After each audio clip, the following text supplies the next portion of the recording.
Assalamualaikum warahmatullahi wabarakatuh. Jumpa kembali dengan Al-Hikam Channel. Karena setelah kamu di akhirat eling tenan, ternyata ketika kita di dunia itu mengigau ka alam yalbathu illa sa'atam min nahar. Bukti bahwa kita salah itu gini ya, misalnya kowe kenal Obama itu bangga, kenal Presiden Amerika bangga, kenal duta besar bangga. Jebule hakikat itu semua gak penting ning akhirat. Yang penting adalah kowe ngusap cahaya yatim terus mbok sedekoi, kowe sujud mbek pangeran mbok nikmati, kowe ngaji ngene iki mbok syukuri. Hal-hal sing zaman ning donya mbok anggap ra penting, ternyata penting. Kadang keliru lagi gini, ana kiai ikhlas di musala panjang mbok arani kiai cilik. Sing pejabat struktural ning ormas gede mbok arani kiai top, mergo jabat ning ormas gede. Jebule iku ning akhirat klotokan sing banyak kiai cilik iso nyafati kowe. Kiai oleh dendam ning akhirat. Pas kon nyafati kowe ora gelem moh to mbok arani kiai cilik.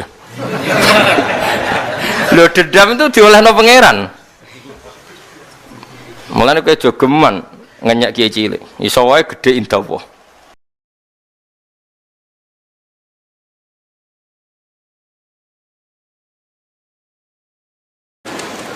Assalamualaikum warahmatullahi wabarakatuh.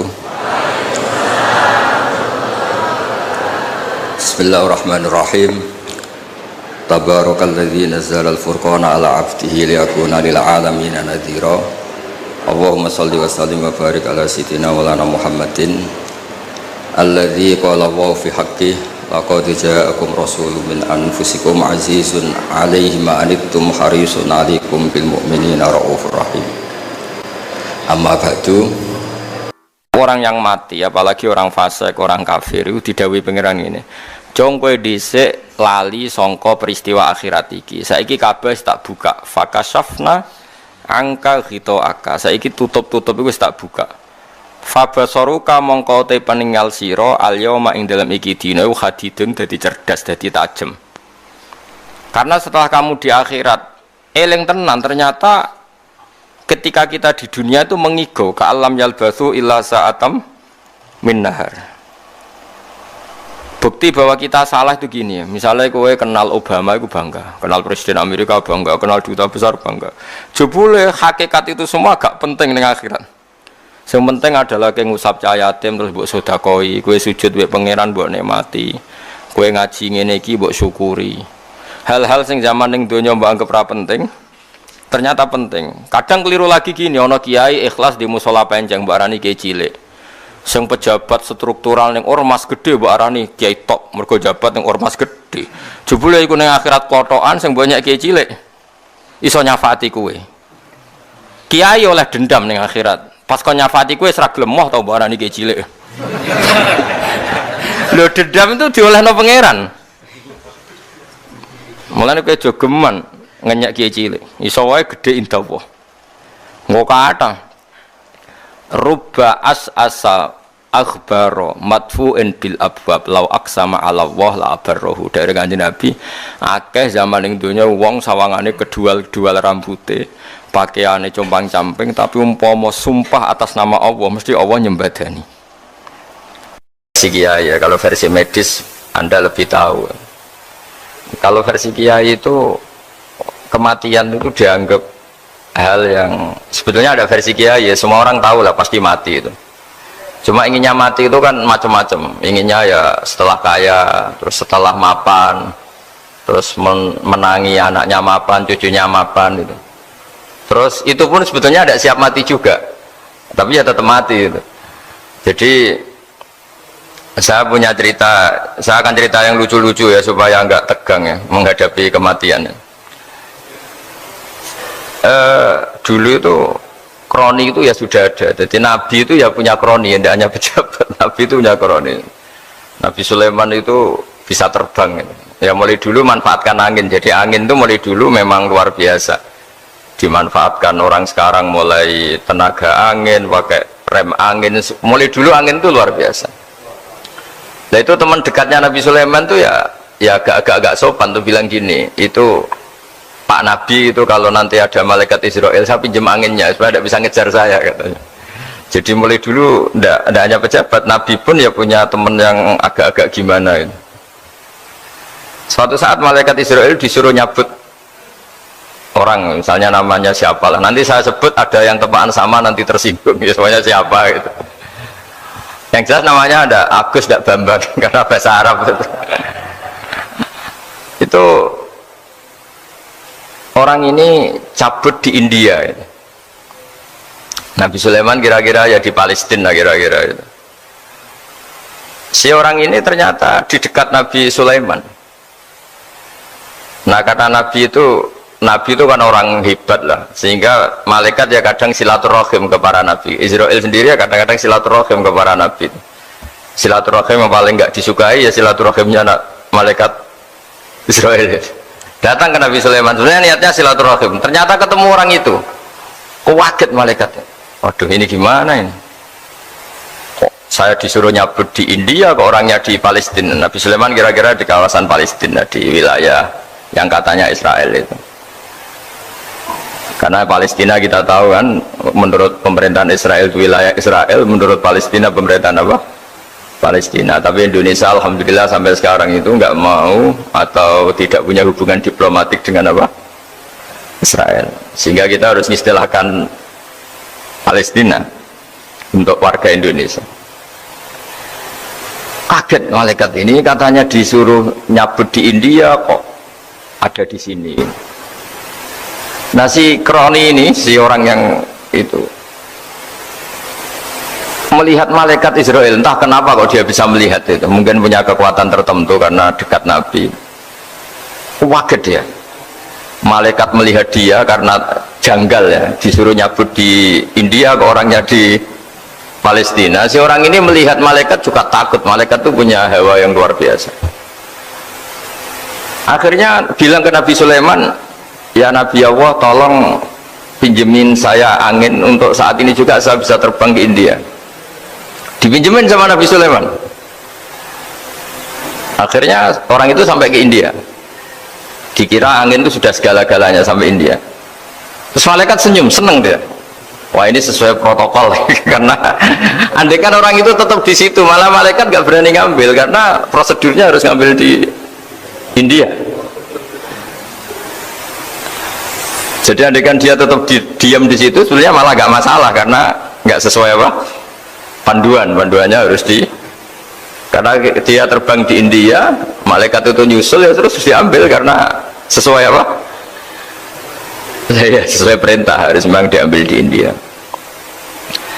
Nah, kemudian saya kan memang dipesenin untuk memperkuat apa ya, nakes, teman-teman semuanya lah pasien.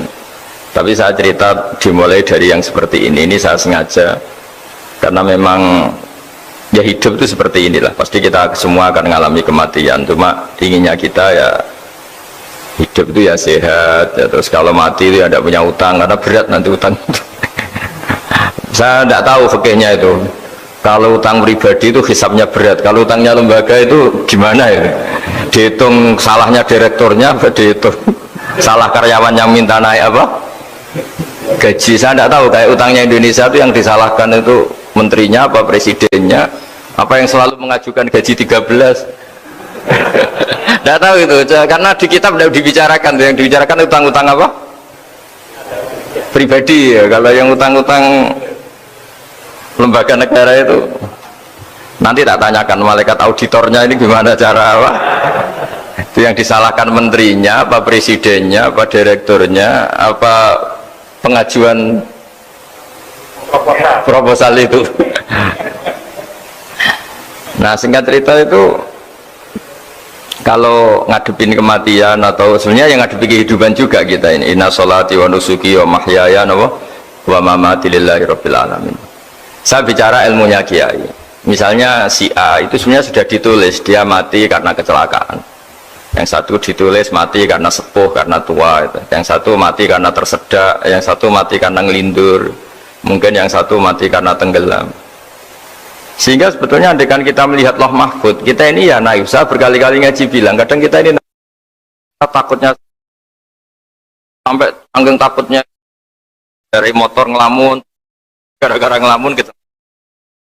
Andaikan malaikat tuh kok suka bully, kawan gitu. Kamu catatannya kecelakaan kok yang kamu takuti apa? Covid. Tentang sejarah misalnya kita pernah hidup menanamkan kebencian sesama itu terus ke bawah. Anak cucu kita dikandani jogeman cocok wong iku musuh bapakmu mbahmu itu. Sehingga anak cucu itu dendamnya diwariskan.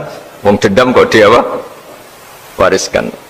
Termasuk utang itu. Ketika kita jabat ingin rumah sakit ini mewah, pikiran yang kok isdadi, aku seleran semikir direktur berikutnya. Itu tidak tahu itu nanti hisabnya ke siapa. Saya ulang lagi ya. Maka dalam satu ayat dikatakan laqad kunta fi ghaflatin min hadza fakashafna anka ghita'aka fabasarukal yauma hadid. Manusia ketika di dunia itu dianggap tidur itu dengan tanda kutip itu bodoh itu tidak tahu. Fakashafna anka ghita'aka, nanti setelah kamu mati itu pinter, tapi ketika anda pinter sudah meninggal, sudah tidak bisa memperbaiki kesalahan-kesalahan kita. Nah, kenapa kita dikatakan sekarang ini tidur? Karena kita ini sering menyaksikan sesuatu yang sebetulnya tidak ada hubungannya dengan kita, tidak ada hubungannya dengan kebutuhan kita. Misalnya kita ngelamun, berkhayal, ingin hidup kaya raya, sejahtera, jabat, orang lain anak buah semua. Ternyata itu nggak penting ketika kita di akhirat. Yang penting adalah Anda meninggal dalam keadaan menghamba kepada Allah Subhanahu wa Ta'ala. Saya berkali-kali ngaji, kalau saya berkali-kali bilang, andaikan hati kita nanti direkam Allah, nanti di akhirat sudah direkam, orientasi kita direkam nanti. Pak Agus misalnya ingin punya mobil, punya rumah mewah, punya apa, terus orientasinya gitu. Di depan Tuhan yang menyuruh kita, mensyariatkan kita, inginnya itu ya jadi hamba Allah terbaik, jadi kekasihnya Allah, jadi hamba yang bersujud, dari hamba yang bersedekah. Jadi ini kan tidak sambung. Ada cita-cita versi Allah yang dianjurkan Allah, yaitu bercita-cita jadi hamba yang soleh, yang bermanfaat, yang memanfaati orang banyak. Kemudian ini ada cita-cita yang hadun nafsi, ingin mapan semua orang anak buah. Hal-hal seperti ini itu harus kita jaga, jangan sampai terjadi. Makanya di semua kitab pertama mendahulukan bab niat itu ya faman kana hijratu ila Allah wa rasulih fa hijratuhu ila Allah wa rasulih. Orang baik itu orang yang orientasinya itu menuju Allah Subhanahu wa Ta'ala. Lalu yang kurang baik adalah orang yang orientasinya itu ya harta, perempuan, pokoknya inginnya itu hal-hal yang kepentingan dirinya sendiri. Nah, lalu kenapa kita kadang tidak tahu? Ya tidak tahu itu karena tadi kita kalau tidak wiridan itu tidak punya efek samping kan. Tapi kalau kamu nggak punya uang kan terus lemes. Karena ngerti itu terus uang itu penting, wiridan tidak penting. Nah, dari kesimpulan itu sebenarnya kita menjadi bodoh. Karena menjadi bodoh ketika Anda meninggal ternyata uang ini nggak penting, wiridan ini penting. Tapi tahu kita terlambat setelah kita meninggal. Nah, di sini saya ingin mengingatkan apapun kondisi kita, yang jelas itu ingat selalu kepada Allah Subhanahu wa Ta'ala. Caranya ingat gimana? Kata Nabi, kamu bayangkan musibah yang lebih ekstrim, kamu akan tahu yang kamu alami itu ahwanu wa aisar, yang kamu alami itu ringan sekali, ringan seringan-ringannya.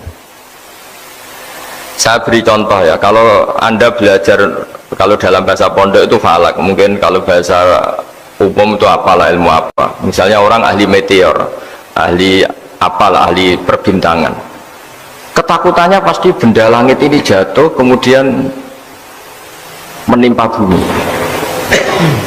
Nanti kalau Anda ahli geologi itu takutnya bumi ini likuifaksi karena sumber daya alamnya sudah begitu dikeruk, dimanfaatkan.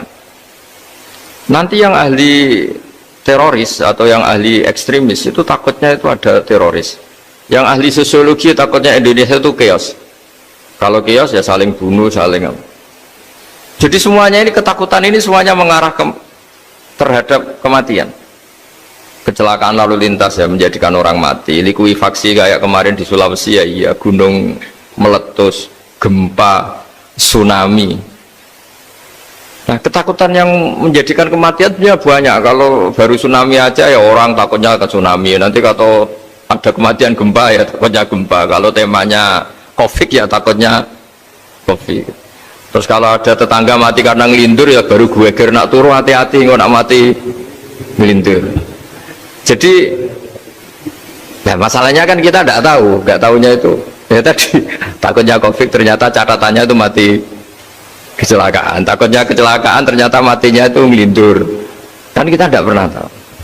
Dari tidak pernah tahu itu kemudian agama datang dengan anjuran, sudahlah kamu tawakal bahwa semua urusan kamu di tangan Allah Subhanahu wa taala. Inna sholati wa nusuki wa mahyaya wa mamati lillahi rabbil alamin la syarikalah. Yes, ibadah kita, sholat kita, hidup kita, mati kita semua di tangan Allah Subhanahu wa taala.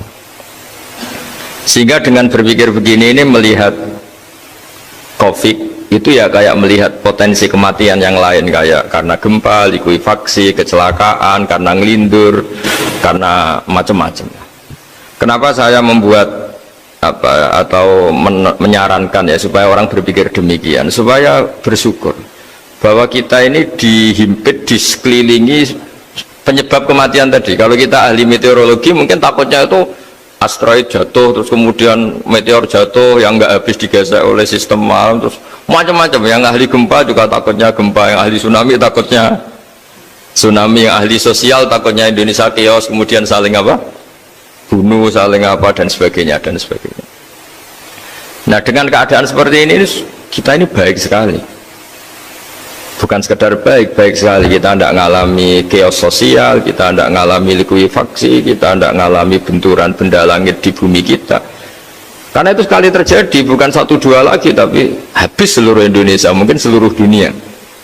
Nah, di sini cara Allah membuat kita selalu bersyukur bahwa hal-hal itu tidak terjadi. Jadi ada sebuah ayat yang Allah selalu mengingatkan, a'amintum man fis sama ayakhsifa bikumul ardo fa idza hiya tamur.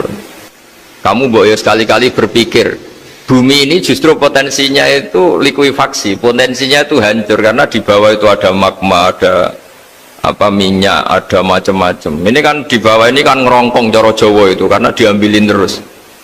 Piro-piro diambil ya ini ya ono masih bisa dipakai. Belum sistem bumi sendiri, wafil arti kita mutajawirat, bumi sendiri itu berubah lempengan-lempengan. Setiap saat itu potensinya geser, sekali geser ya jadi gempa itu. Terus belum benda langit yang potensinya juga jatuh, sekali jatuh ya habis kita. Jadi yang kita ini dikepung sekian potensi yang bisa menghancurkan kita. Tapi nyatanya mulai Nabi Adam sampai sekarang itu ada kehidupan, ada khayal. Sing Joko yang kepengen payu rabi, mungkin sing wis payu rabi ya mbah kepengen mbah roh. Macam-macam lah. Tapi yang jelas itu wong dikepung kematian kok ya khayalnya masih tinggi gitu. Lah nggak pernah ngayal ya orang yang utang ditagih itu, gak kober ngayal. Soalnya wedine tanggal kredit itu. Tapi ini saya cerita supaya orang Indonesia itu ngerti lah bahwa yang ngepung kita itu tidak hanya Covid, banyak. Makanya orang Arab itu kalau ngendikan itu wa malam yamut bisayfi mata bi khairihi ta'addadatil asbab wal maut wahidu. Karena orang Arab itu kan dulu, Arab sebelum Islam itu kan satu kabilah nyerang kabilah yang lain. Wah itu kan harus butuh orang-orang tangguh, karena dulu sistem rezekinya kayak sistem Indonesia dulu lah. Kerajaan ini nyerang ini, supaya satu kerajaan punya eksistensi harus mengalahkan kerajaan yang lain. Bahkan cerita-cerita itu sama lah di Indonesia di mana-mana. Nah itu pemuda-pemuda yang gagah berani itu karena punya pegangan tadi. Wa man lam yamut bisayfi toh mata biwirihi. Kalau kamu tidak mati di medan perang ya tetap aja mati juga. Sehingga mereka kendel gitu, kata cerita orang dulu. Ta'addadatil asbab wal maut wahidu. Sebab kematian bisa macam-macam, tapi kesimpulannya tetap saja namanya mati. Lalu Islam itu mengajarkan aksiru min dzikri hadhimil ladzat. Kamu harus banyak ingat mati. Tapi uniknya Islam itu menyuruh ingat mati itu disuruh justru semangat hidup. Karena kita butuh bekal itu. Jadi kalau kamu ingat mati itu jangan terus loyo, terus nunggu takdir mati, itu enggak, malah disuruh semangat. Nah, tenaga medis semangat mengobati pasien, yang pasien juga semangat mensupport dirinya supaya punya keberanian hidup. Dorong Jawa nunggoni anak, nunggoni putu. Kalau saya sebagai kiai ya nunggoni santri, nunggoni umat. Jadi ingat mati itu justru dengan cara mencintai hidup. Karena hidup ini adalah bekal kita untuk sanggup ketemu Allah Subhanahu wa taala. Kadang-kadang bekal itu mudah sekali. Ada orang nakal gara-gara minumin anjing yang baru haus, sama Allah dimaafkan. Ada orang yang pulang dari tempat kerjanya, ada duri di tengah jalan, disikirkan takut kena orang, diampuni Allah, akhirnya menjadi ahli apa? Surga. Ada orang yang kerja untuk orang tuanya, kemudian orang tuanya dicukupin, menjadi ahli surga. Bahkan ada ahli surga itu ceritanya itu, tapi ini jangan dicoba. Ada orang sudah jelas niat nyon sewu, niat zina, sudah tinggal itu terus mikir dia, saat itu takut Allah gak jadi, barokahnya gak jadi, langsung dia jadi ahli surga. Sarannya gak jadi loh ya. Tapi ya udah usah dicoba. Itu kalau keterusan masalah. Jadi Islam itu menganjurkan ingat mati, tapi justru dengan cara mencintai kehidupan. Karena yang jadi referensi Allah nanti di akhirat adalah perilaku kita, amal kita zaman apa?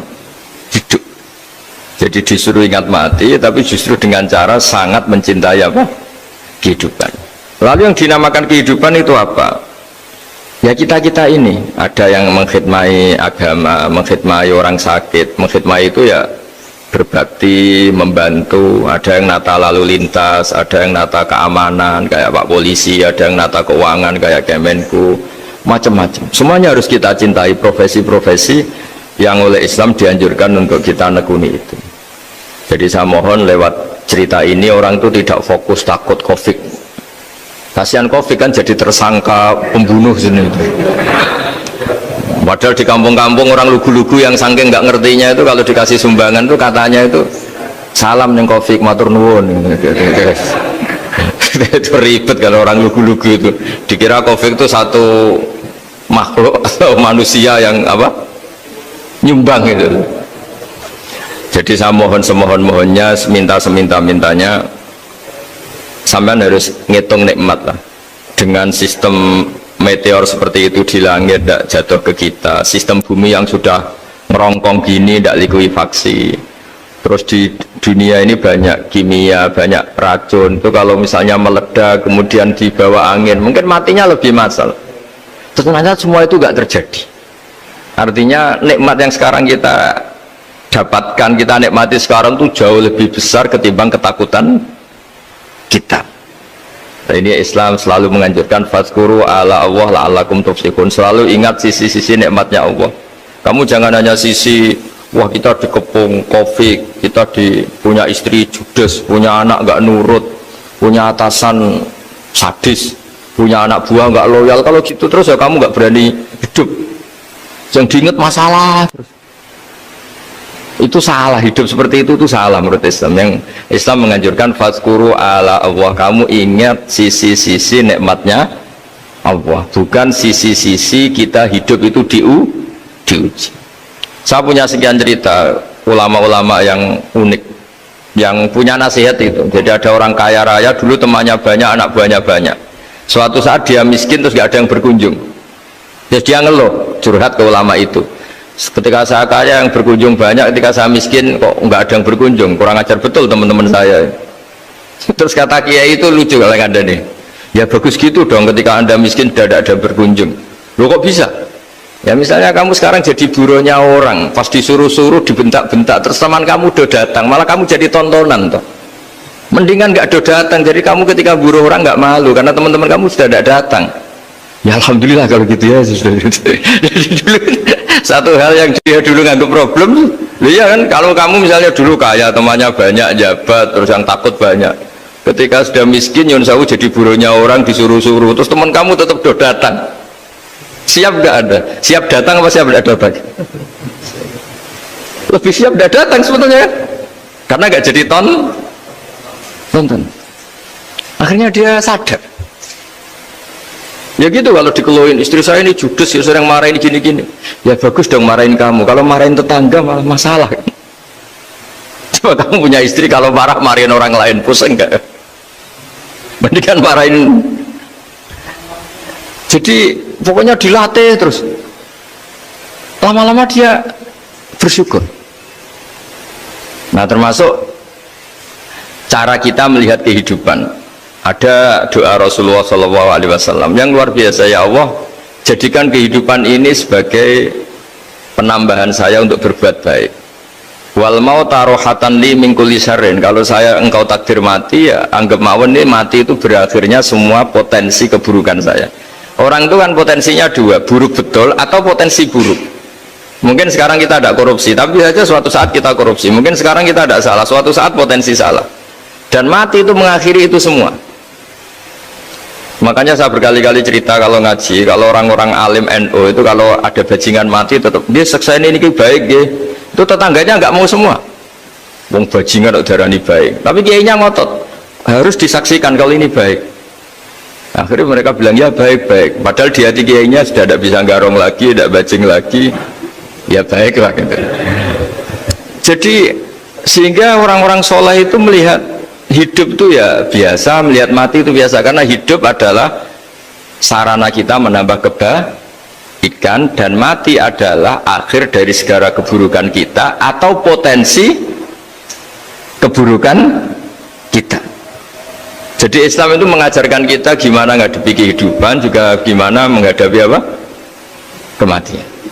Jadi saya ulang lagi, itu ajaran-ajaran Islam yang luar biasa. Jadi ij'alil hayata ziyadatan li fi kulli khairin wal mauta rohatan li min kulli syarrin. Jadi hidup menambah kebaikan, kalau kita mati anggap saja mengakhiri semua buruk kita kalau kita sedang buruk atau potensi keburukan kita. Saya cerita ringan tapi supaya diingat-ingat. Jadi kalau kita yang nekuni, saya tadi kan sudah bilang, kita kiai yang nekuni ilmu itu, ya tadi kita agak fokus bicara COVID. Inna Allaha yumsikus samawati wal ardo an tazula wala in zalata in amsakahuma min ahadim min ba'dih. Kalau kamu ahli meteorologi kan melihat ini jatuh jumlahnya besarnya sekian. Ini kalau digesek oleh atmosfer paling masih sekian, kayak kemarin Januari kan hujan meteor yang sering kena Lampung kemarin. Terus di mana-mana mesti takut kamu itu. Kalau kamu ahli gempa takutnya itu ya pergeseran lempengan bumi.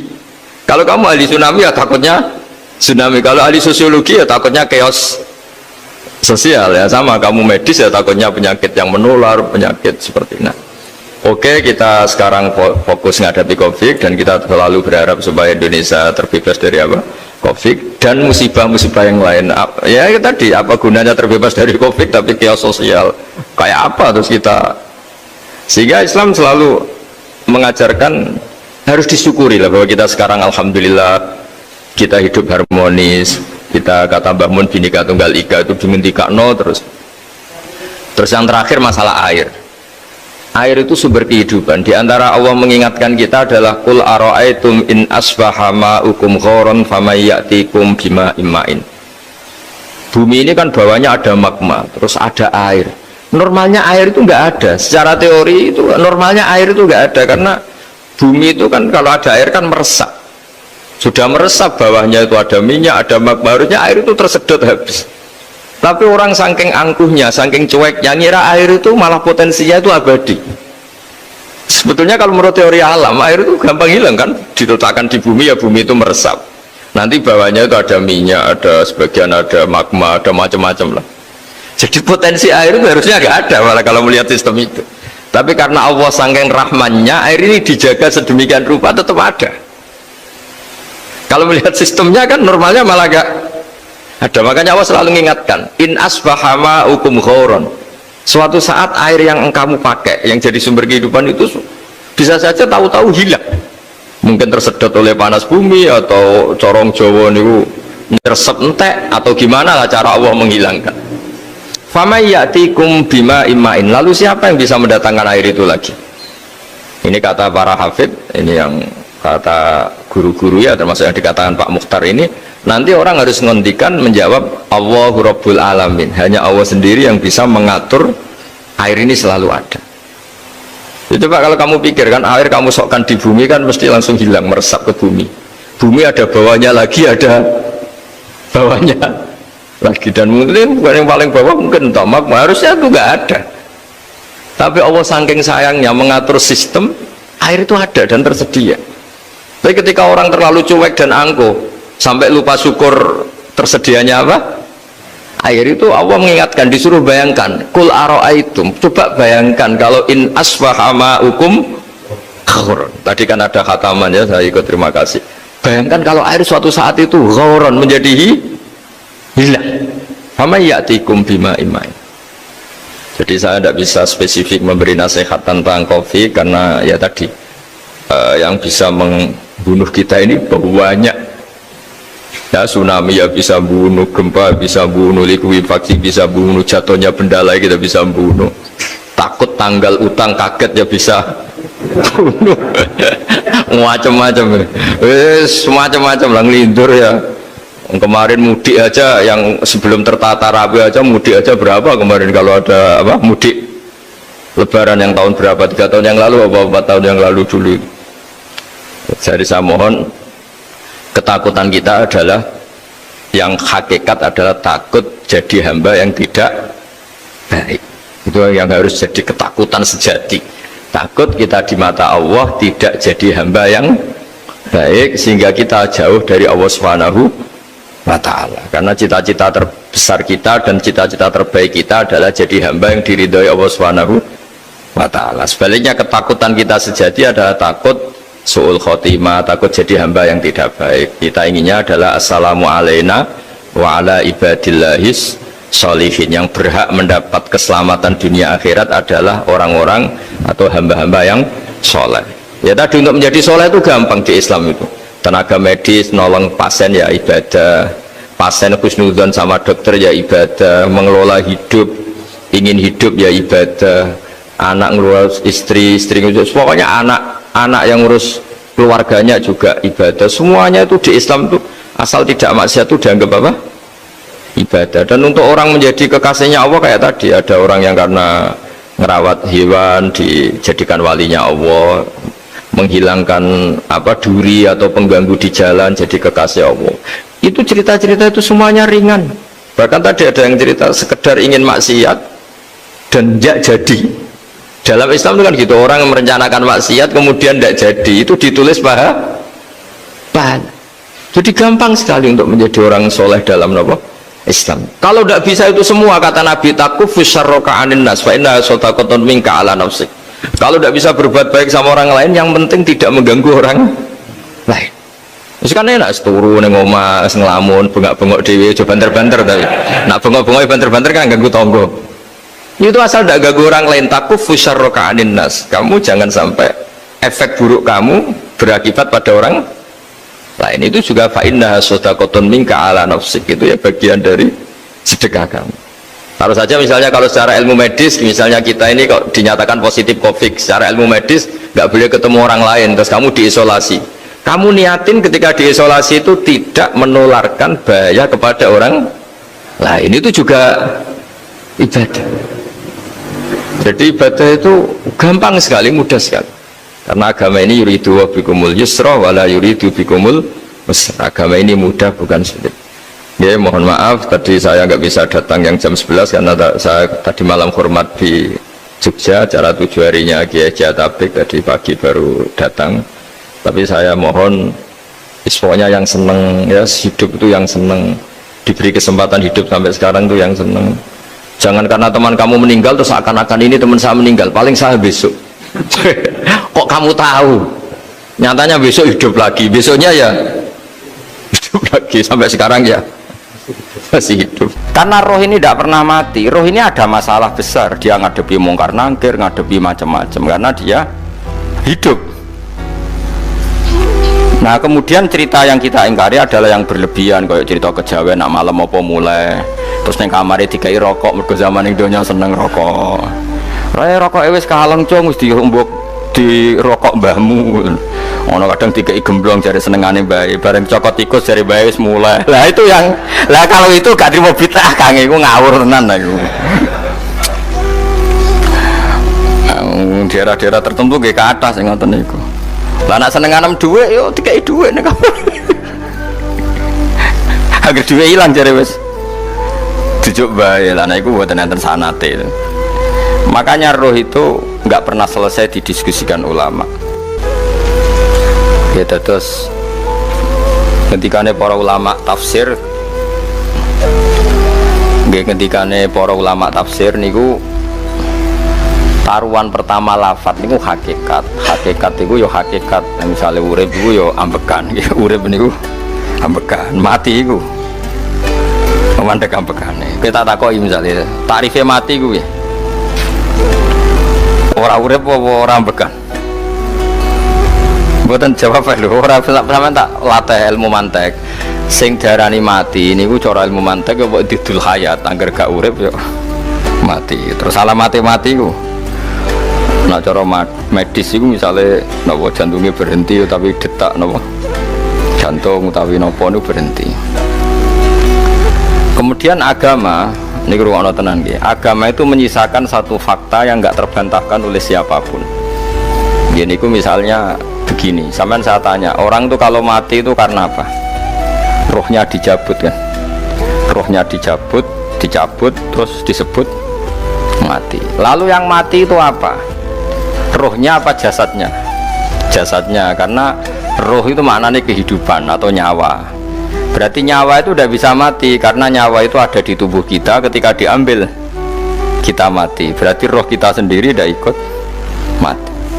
Sehingga orang paling sekuler sekalipun itu akan berpendapat bahwa manusia itu kehidupannya tidak berakhir ketika mati, karena yang mati itu hanya jasad. Sebab itu zaman orang Yahudi, orang Nasrani, orang kafir Mekah pun mengakui kalau roh itu hidup dan itu yang bertanggung jawab. Makanya disebut wa yasalunaka 'anir ruh qul ruhu min amri rabbi. Jadi niki penting kula aturaken.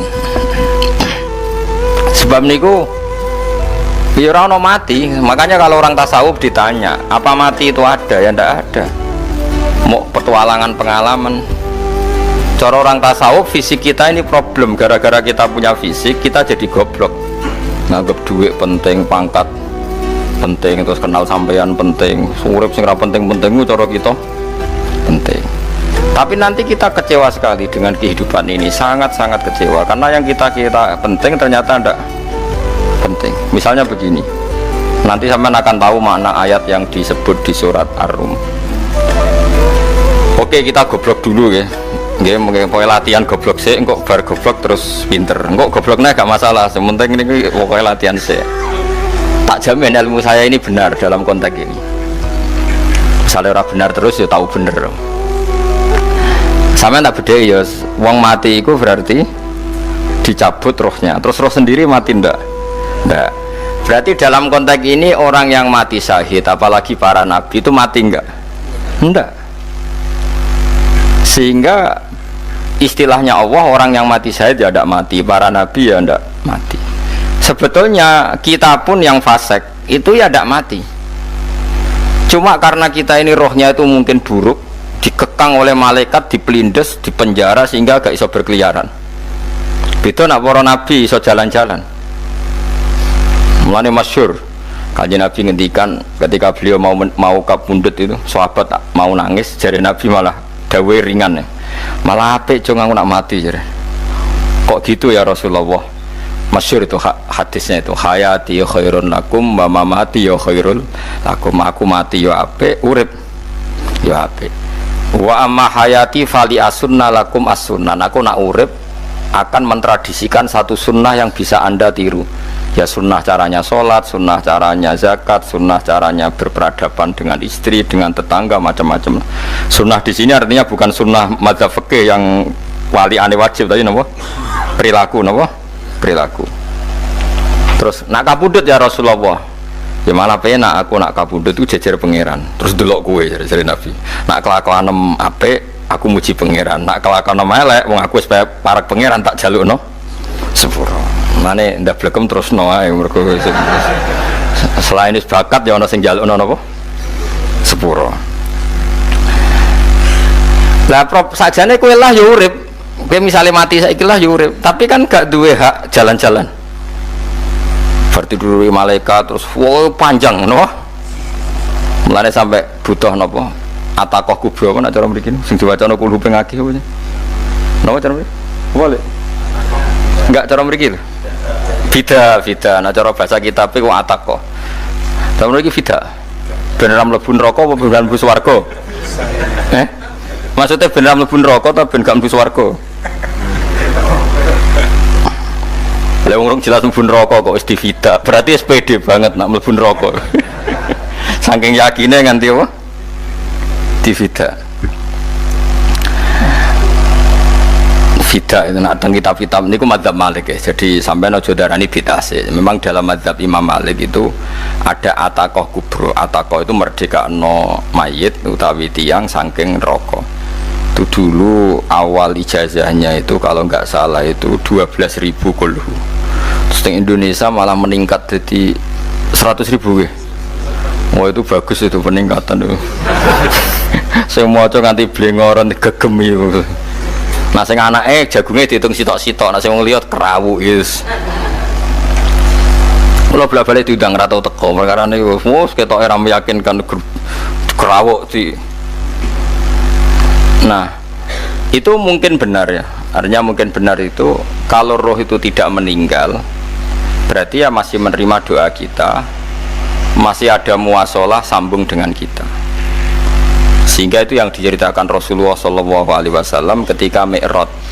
Rasulullah ketika Mi'raj itu di semua hadis sahih, seolah lagi di semua hadis sahih Nabi itu ketemu para nabi ndak?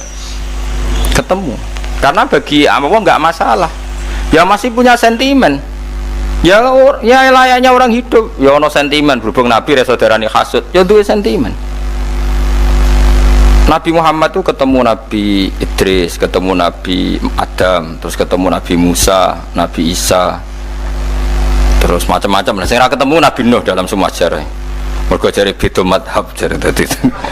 Jare ulama ya lucu ngomong Nabi Muhammad kenapa ora ketemu Nabi Nuh jare beda madhab jare tadi. Enggak perlu. Karena Nabi Nuh iku madhabe nek ana wong fasik didongakno mati celaka mencit. Nah Nabi Muhammad ana fasik didongakno sepuro. Berhubung beda madzhab maslahate ora ketemu jare ulama tapi. Maksudnya nebak-nebak ora kok iku dawuhe Kanjeng Nabi napa? Yang karuan dawuhe Nabi itu begini, sampean tak ceritani. Ketika Nabi Muhammad ketemu Nabi Musa, Nabi Ibrahim, terus sing mujma'ala ya Musa, Ibrahim, Idris, Isa, Adam. Niku nggak ada sentimen. Masyhur itu. Nabi Musa ketika Nabi Muhammad diwajibkan sholat 50 rakaat, Nabi Ibrahim diam padahal ngliwati Ibrahim paling tinggi di langit 6, Musa 5. Harusnya kan Ibrahim komen tapi Ibrahim mboten komen. Ya wae bar munggah ke langit ya tenange Nabi Ibrahim. Kandhani sonopo wajibno sholat 50 ya Nabi Ibrahim ya mantuk-mantuk. Ya cara Nabi Ibrahim pangeran ngutus wis dipikir dadi ora perlu dikomen. Nabi Musa komen. Dan itu melecehkan kita, apa sholat seket umatku yang bener ora kuat kok umat. Seakan-akan kita ini lebih buruk ketimbang umat. Cara aku dari Nabi Muhammad itu nabi yang meskipun afdhalul khalqi tapi kan junior ya ora bantah. Cara kula nabi ini tak bantah beda umatku. Tapi Nabi Muhammad tuh gak seneng debat tuh karena punya akhlak ya. Cara nabi ini kuwe ngawur umatku coba padakno. Nabi Musa jelas ngendikan umatku era kuat apa meneh umat seakan-akan kan karena umat dia agak kuat selainnya pasti lebih enggak kuat padahal tidak juga. Mulane kalau seneng kata saya Itali di channel Abidin sholat sedina 1000 rakaat. Berarti Nabi Musa ketok kelirune jare sapa 50 rakaat ra kuat aku di umat Ali Zainal Abidin sedina 1000 rakaat. Kalau kita nate sholat sedina 300 rakaat, pisanlah tahu. Paling kan ketemu Nabi Musa kalau nate. Tapi ya mau tahu tok, jokon terus. Lo itu kiang-kiang kuno na Ramadan cek kuat lo ya. Terawih kan wis piro? 33 ya. Iku nak sing waras bengi cek tahajud piro? Enggak 33 tahajud standar piro to? 12 kok 2 amatir. Wah. Kowe wis gak murahan tenan Kang. Tahajud itu standar piro to? 13 Kang. 13 itu tahajude 12, witire sito utawa tahajude 10. Witire 13. Kabeh riwayat itu 12 Kang. 12 witire sito berarti 13. Berarti 3 gas gawe 20 sik. 20 ambek 13 piro? 33 tambah 17 rakaat. Pinten? Mun 50 kan salat 5 waktu kan 17 rakaat. Engko ana sing rodok kiai kan qobliyah ba'diyah. Asal coba diasar lho. Wis nglangkai 50 sembrono ya Nabi Musa ngeklaim enak wae makanya. Tapi Nabi Muhammad nabi yang baik dene ora Mboten kok terus gak terima guys meneng ae napa. Itu namanya sentimen. Ya boleh Nabi sentimen, boleh Nabi juga manusia, boleh punya sentimen. Akhirnya dituruti nganti 5 waktu berarti kantun pinten 17 rakaat. Nah yang ada sentimen tuh begini, lalu Nabi Musa aku nangis, Nabi Muhammad semedon bisa nangis, aku ya pengiran mayubki kaya Musa, sing nangis, kue nangis nok kue popo. Ya Allah, saya itu tidak mengira ada ada hambamu yang setelah saya yang bisa naik kelas di atas saya, dia tidak terima kelasnya dilewati. Makanya Nabi ya karena punya roh itu ada sentimen.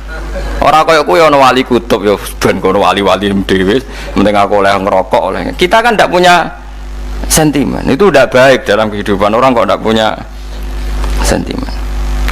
Makanya Nabi Musa itu terkenal Nabi paling sering mensomasi Nabi Muhammad. Makanya dia ceritanya diulang-ulang di Quran karena dia paling banyak sentimennya. Oh sering gerutu deh. Tapi lucunya pangeran itu seneng mbek gerutune Nabi Musa dan itu nggak bisa ditiru, masyhur itu. Kan ketika dia nggerutu terus gitu, mau ngomong sendiri nggerutu, khiddah itu nggerutu. Bahasa Arabnya khiddah omongan sing tajem sing nggerutu. Nabi Muhammad tanya sama Jibril, ya Jibril, kenapa Allah nggak tersinggung ketika Musa menggerutu terus? Jawab Jibril, huwa ya alamu khiddata, pangeran gue sapal mbek gayane dekne, dadi yo dibarno.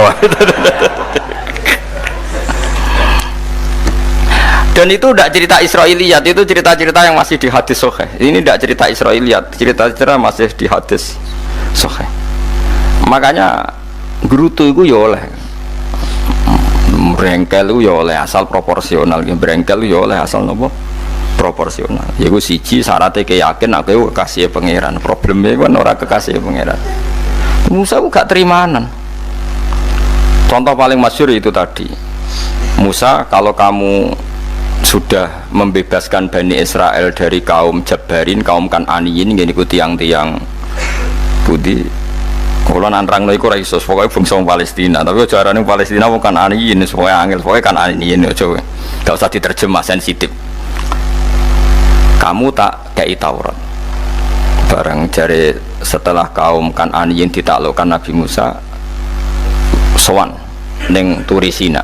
Turisina iku gununge niku mulai Yordan ngantos kawasan Mesir, wis pol gede nih. Niku sinten Nabi Musa ngajak waqtara Musa qaumahu sab'ina rajulal limiqatina. 70 orang pilihan ya cara kene santri pilihan, kiai pilihan dijak.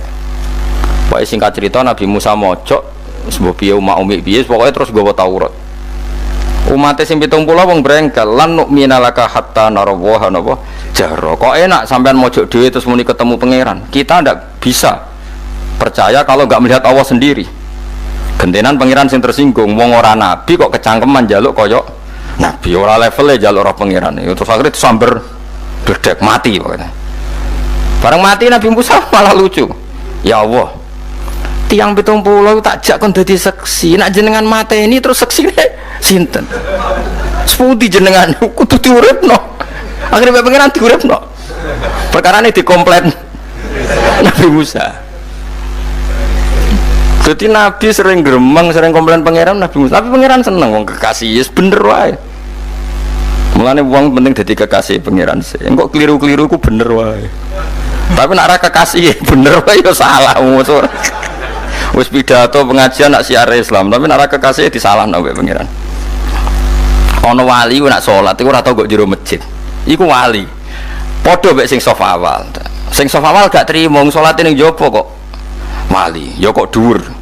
Ditakoki, kena nopo jenengan kok wali padahal nak salat kok guri kok jopo jare. Aku iku isin sowan pangeran kok ngarep mergo dosa aku iku akeh. Baro kaya sopan rawani kok ngarep iku ngrasa. Dadi sing seneng saf awal ya wong pede-pede. Tapi aja nut iki ilmu kok aja nut. Ora ngeteruske muni saf awal gak sunat. Dari Gus Bawo sesat kaya ngomong ngono. Sembrono. Maksudnya kabeh kok ana ilmune. Makanya kalau nak sholat gue gurih ya ana ilmune. Mergo nak kok ngarep imame dredeg faktor iku. Dadi yo ana wali mergo sholat kok Buri, ini astaghfi minallah, aku isin be pangeran. Nah aku sing atadan nasubidzunub, aku urung bersih kok salat kok.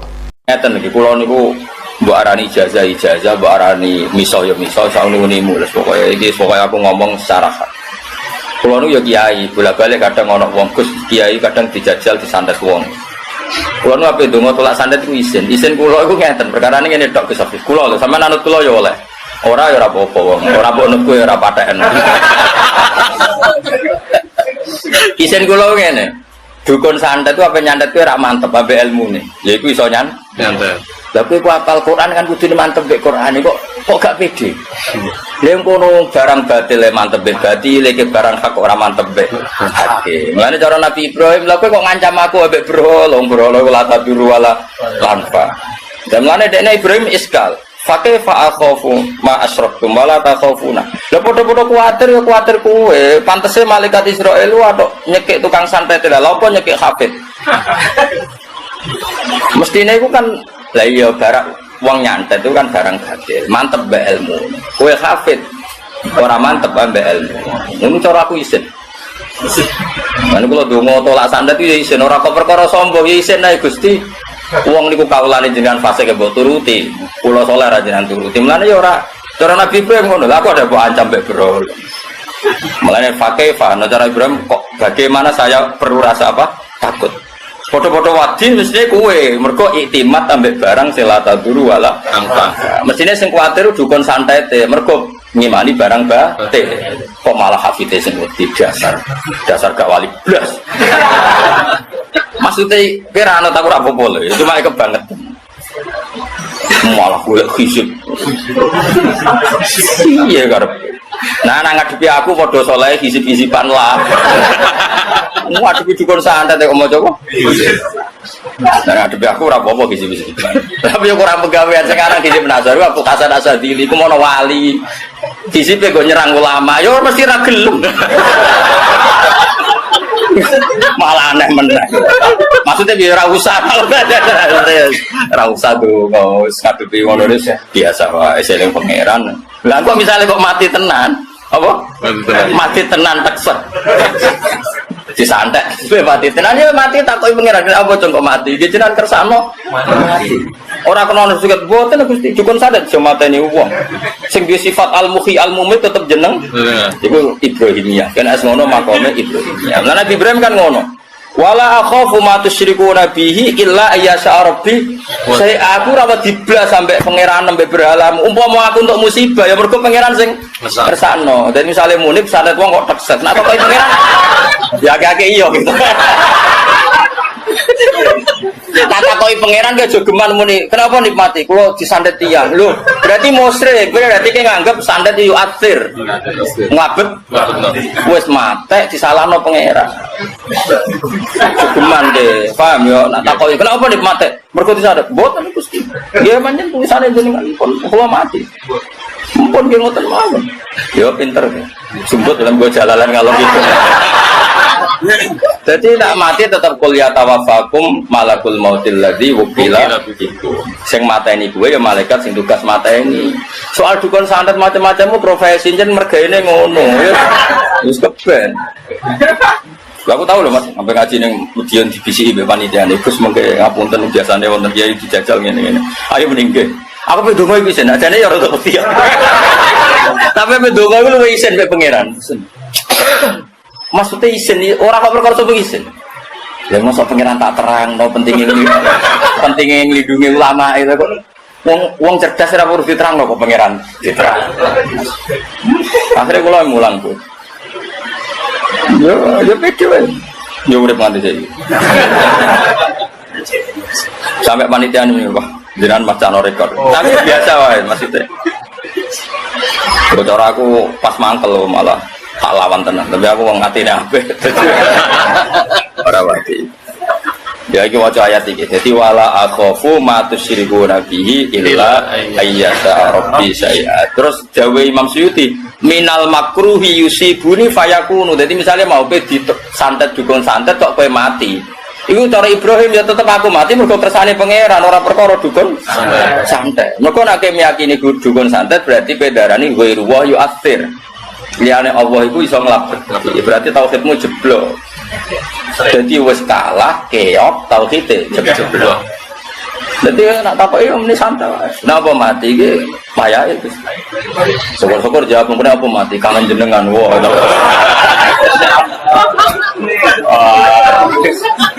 Bapak malaikat pikir paling tenane.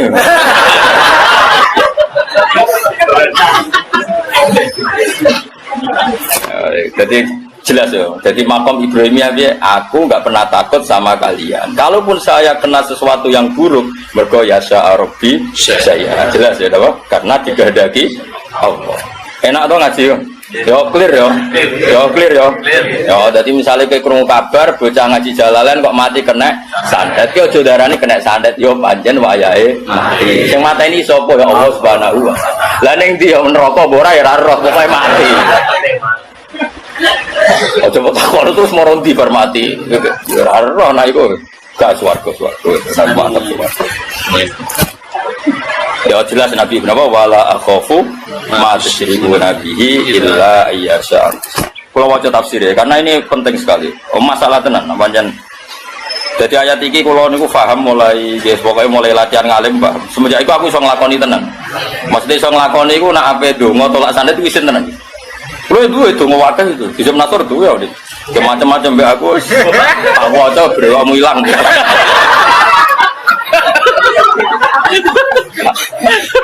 Tapi kalau ora tertarik napa ngelawan wong wis kalah ora tertarik. Ya jadi jelas filosofi Nabi Ibrahim, saya tidak pernah takut apa yang kamu agul-agulkan, yaitu matusriku Nabi. Kalaupun nyatanya saya nanti kena makruh sesuatu yang tidak saya senangi, itu karena yasha Rabbi saya. Kalau di sini kasihan ya illa yasha Rabbi saya. Minal makruhi yusibuni fayakunu. Jadi kalau saya nanti kena sesuatu yang al-makruh yang tidak saya suka, ya karena masyiatullah, bukan karena aktivitas dukun santet. Jelas ya?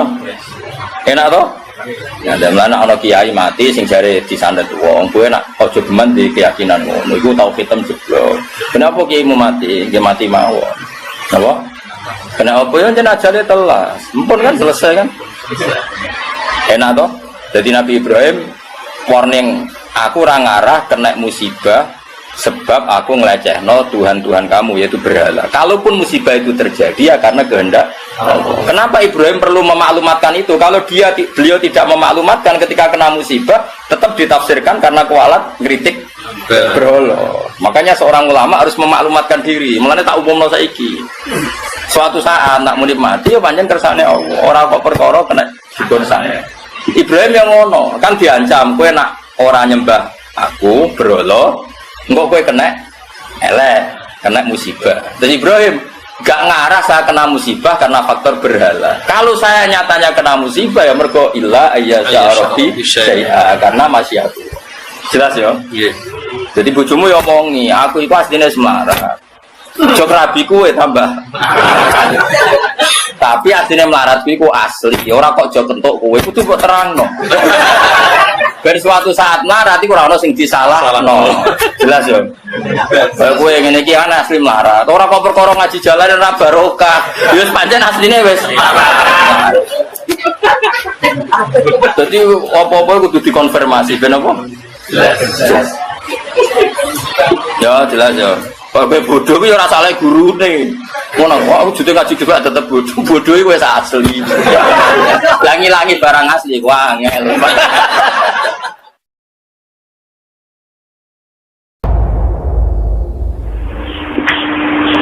Selama ini kalau orang syariat misalnya, orang syariat itu kalau ada orang mati, misalnya Kak Ruhin mati, nah aku kan muni innalillahi wa inna ilaihi raji'un, saiki Ruhin wis mate. Mate ku balik ning pengen. Itu cara wong hakikat kan salah besar. Orang mati itu tidak ada. Cara ilmu hakikat kan orang mati itu tidak ada. Roh ini tersiksa di alam fisik. Jadi ruh ini tersiksa di alam fisik. Karena ketemu ning jasate ruh. Tersiksa itu. Aku rewa ape mangane kudu kerja piring Jepang tersiksa roh. Asal roti memang tersiksa.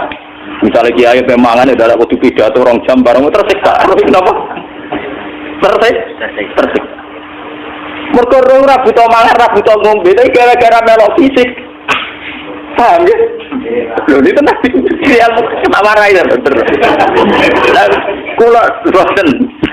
Zaman betul lho guru waras maksudnya. Artinya waras secara akademik karena ada referensi, ada marojek, ya. Waras secara hakikat. Kula nu mau merasake sampean wis ilmu hakikat. Artinya saya juga ngalami ilmu hakikat. Lan ngendikane sekarang hikam wong ora tau muka safar ora jadi ulama. Terus entah sekian detik ulama itu harus pernah muka safar biar merasakan ilmu nopo ada. Tapi ilmu hakikat itu bisa dilogikakan sebelum sampean sampai secara musyahadah. Paling enggak bisa sampai secara logika. Manusia itu mulai Nabi Adam sampai sekarang itu kan punya roh dan roh itu tidak makhluk. Ya, roh itu tidak makhluk. Ketika roh itu diletakkan di jasad dia itu tersiksa. Karena ketika dia ke jasad fisik namanya mengalami keterpisahan dengan yang abadi. Dia ini jasad fisik tersiksa. Karena dia harus di alam yang kasat mata, alam mulki. Tersiksa. Ketika dia tersiksa, melok ruhin, akhirnya mangan kangelan, akhirnya lesu mangan. Padahal roh gak butuh mangan, perlu dicatat roh gak butuh. Ya ora butuh gunung kidul barang, ora butuh rapi. Paham kan?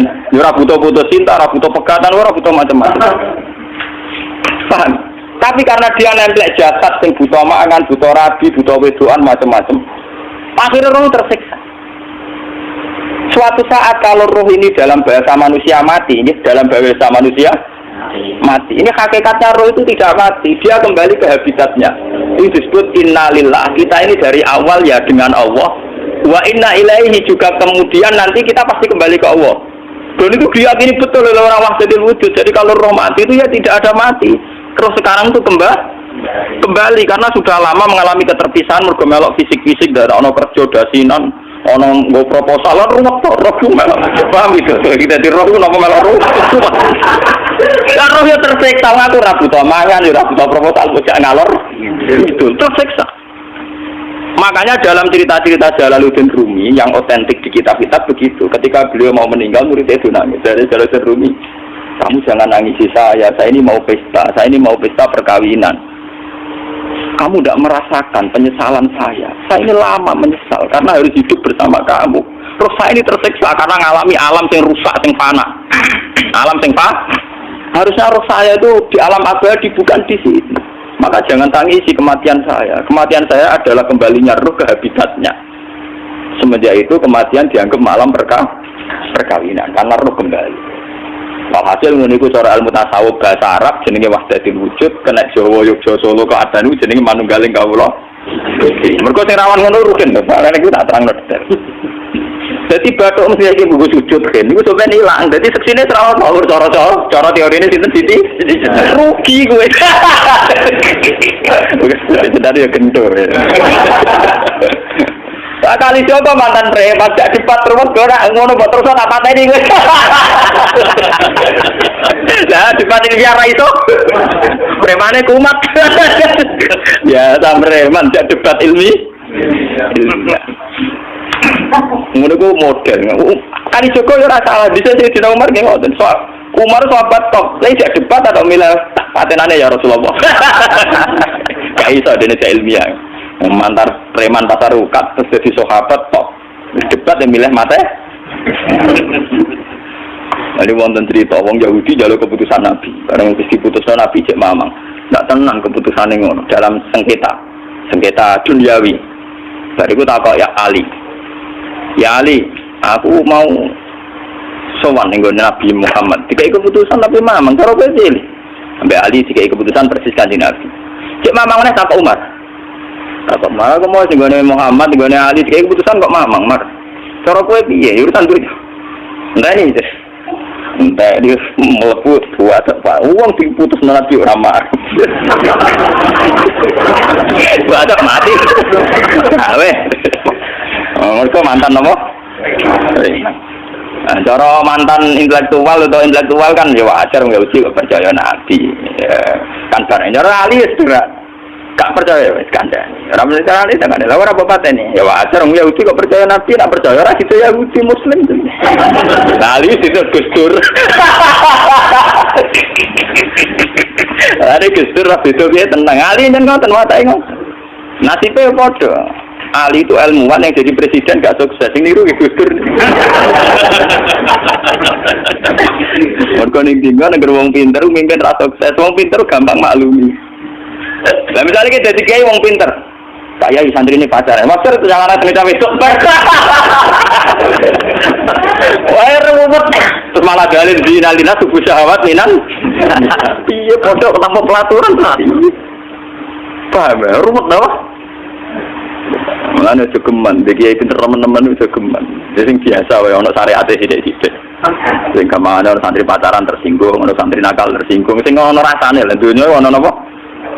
Jadi nak guru kula nu urusan ilmu semi hakikat. Mon gitu. Sehingga kayak Siti Jenar, cara pandang Siti Jenar itu masuk betul ning gone pemikiran para santrinya. Kados Ki Ageng Pengging siapa masuk betul karena masuk akal. Cara mereka napa? Betapa tidak ada artinya fisik ini. Nah, kalau semua fisik ini tidak ada artinya, kemudian yang ada artinya itu roh, perjalanan apa? Perjalanan roh, sehingga diartikan inna lillah wa inna ilaihi raji'un. Inna sholati wa nusuki wa mahyaya wa mamatiku lillah. Lah kemudian sekarang sampean tak tanya misalnya ini latihan ilmu hakikat. Wa mahyaya lan penguripan ingsun. Kalau ingsun artinya fisik atau jasad, itu keliru besar karena jasad tidak pernah hidup. Yang hidup itu roh. Paham ya? Sekarang artinya wa mamati itu apa? Kematian ingsun. Kalau roh itu tidak pernah mati, berarti kematian roh adalah keterpisahan dengan yang agung atau yang abadi. Dan semuanya itu lillahi rabbil alamin. Sehingga mereka mengatakan kematian itu satu pesta. Malah kados Bilal ditakoki, ya Bilal, ketika murid-muridnya nangis bergape mati, ya Bilal ge seneng ae. Qadan nalqal ahibbah Muhammadan wa hisbah. Ya nak mati malah seneng tuh ketemu kekasihku. Sebab itu kematian tidak pernah jadi problem bagi mereka sing soleh, sing menembus ilmu hakikat. Paham? Tapi ilmu hakikat kayak ini itu yang diyakini Siti Jenar, diyakini Jalaluddin Rumi, diyakini para wali-wali wahdatul wujud. Dulu Syekh Husain Sinten Al-Halal. Itu kemudian melahirkan prahara syariat. Prahara apa? Syariat. Sebab itu Wali Songo, oke Siti Jenar benar dalam filosofinya, tapi harus dibunuh karena menjadi prahara syariat. Sama dengan yang dikatakan Nabi itu benar, tapi menjadi prahara syariat. Akhirnya disomasi oleh Umar radhiyallahu anhu. Jadi sebetulnya sama, pola-pola ceritanya sama. Intinya sebuah ilmu hakikat harus dikawal napa? Syariat. Nggih kula bolak-balik. Contoh paling gampang wit pisang. Wong nak mangan gedang kulitnya tetap dibuat. Tapi umpama gedang dari awal ora tak kulit, ra sido dadi gedang. Paham nggih? Meskipun kon ape dipangan ya dibuat. Tapi kita tidak bisa membayangkan pisang dari awal tanpa napa? Mbah kekeringan, mbah bosok, mbah ra sido dadi napa? Pisang. Terus pentingnya syariat lagi begini, mulane penting ngaji wali-wali syariat yang pinter kabeh Sunan Kudus, kabeh Sunan Bonang. Andai kan tidak ada syariat itu dunia pun mesti rusak. Contoh paling gampang masalah pornografi, porno aksi. Itu jelas ada omongi ngono ibu ngakak-ngakak deh. Dari pangeran wis pirsa, kowe nek klambi pangeran ora tentara ya ora usah klambenan. Wong ora ana gunane. Kalau yang paling penting ku nazarullah, kenapa kowe klambenan barang, wong kowe klambenan ora pangeran tetep pirsa. Nyatane di jenar nak mulang nggih coba klambenan nang intine napa? Dinya ada nabi Sunan Bonang. Nah, aku percaya kabeh nazarullah ora usah napa? Klambenan. Tetapi teori ora usah klambenan iki dinggo tenan. Mulane nek pas wiridan aliran sesat ciri utama. Kira klambenan tenan. Lah ruwet kok. Lha iki tenan iki cerita. Ini pentingnya ngaji nggih. Ben sampean ngerti variasi riwayat, kemudian kita orang syariat harus kayak apa, kemudian kenapa menjadi aliran wahdatil wujud. Nah terus kita ini ya, kita ini kan orang syariat. Memang kalau manung syariat itu akeh kok sampean siji mesti ra kramat. Modele ora di duwe bingung, rumet. Urip wong syariat lho apa? Dineng bojo wedi, dineng tangga wedi, pengaruhe menurun. Pancen orang syariat itu banyak kriminal tauhidnya itu memang jelas. Malah kiai-kiai fikih nak ketemu kiai-kiai sing setengah jaga wedi mergo iso nebak atine. Ndekne meriang nang ngono. Sing kiai ra tau salat keramat padahal ngambungan wong. Sungguh dino sholat 4 waktu kok ora tahu keramat. Wong ape buah tang tanggane keramat apane? Sing kono ngawur sowan pirang. Meriang oleh syariat ngadepi wong hakikat napa? Mulane jogeman gitu dadi wong syariat sing ngene iku bahaya. Aku mboten ngarah. Sampai jadi wong syariat sing keramat. Bahaya sekali itu bagi perjalanan agak. Kalau sering ketemu kiai-kiai yang terkenal keramat di Juwaduk tiang-tiang hakikat.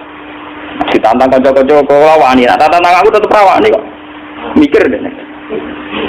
Karena orang yang sama-sama ke jalur hakikat tetap punya alamat, tetap wonten simahum biwuji min atsari sujud. Cara pandangnya mesti sama. Kalau nanti ketemu murid, dia artinya yang ikut aliran Siti Jenar, dia ada sholat, ada apa, hidup di satu tempat gitu. Padahal dia bisa baca dia dulu pernah mondok di Mekah, pernah di Irak. Ini ya meresahkan para kiai. Kemudian sebagian mereka minta saya suruh ketemu. Ya hasil kalau ketemu pertama gitu. Jadi harus tapi zaman roh jenengku terperata arani muka sapa. Nggih biasa mawon. Kula ora usah kenal jenengan nggih kenal. Dadi kula biasa mawon. Lah niku pernah ngajari ajaran ning. Saya lek Gus ning donya tak enteni mau turun ngenteni mati ngono Gus kok repot. Jawaban kula terus ya. Sampai dari wong hakikat wong ngenteni mati barang. Ya mati wis saiki iku. Terus ngenteni saiki padha-padha wis napa? Wis mati. Ya saiki wis padha-padha wis urip. Wis padha kabeh. Nah cara ilmu hakikat kan terus sama semua. Napa? Sama semua. Tadi makanya itu tadi. Kalau baleni malih logika hakikat itu begitu ya. Roh itu ditiupkan oleh Tuhan ke kita. Kemudian roh karena ikut alam fisik, alam jasad, roh ngalami yang kita alami. Nggih. Ketika roh ngalami yang kita alami dia tersiksa. Nah, ketika roh sudah terpisah dari jasad yang mengekang, yang memenjara ini, dia senang terus kembali ke Tuhan. Ini disebut inna lillahi wa inna ilaihi. Nah, jasad ini kemudian menurut ilmu hakikat tidak ada gunanya sama sekali total. Hilang di telan tanah. Lah kalau begitu jasad ini nambung agul-agulan. Gusti bathuk kula tak nggo sujud tangan kula ndi buktine tangan wis ra ono. Bathuk wis ora. Mulai dari Siti Jenar, hanya wali bodoh kayak kalian yang punya ajaran bodoh begitu. Malah rasupan. Mulane Sunan Kalijaga semangat kan mata ini mergo tambah omongane glodro dindi.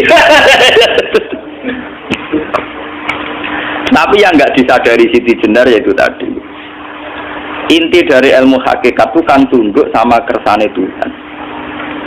Kalau sudah tunduk pada kersane Tuhan, kalau kersane Tuhan roh kita harus di jasad dan wujud jasad kita ini juga karena kehendak Tuhan. Kenapa yang wujudnya jasad yang karena kehendak Tuhan engkau ingkari, sementara wujudnya roh tidak kamu ingkari? Toh wujudnya jasad ya bi iradatillah wa bi masyiatillah, wujudnya roh ya bi wujudit bi masyiatillah wa ira. Harusnya fungsi jasad juga harus kamu akui toh Siti Jenar. Wong sekarang kita punya jasad ya bukan karena kita, karena kehendak Allah. Kenapa kamu ingkari? Berarti kamu ingkari kehendak meneng Siti Jenar.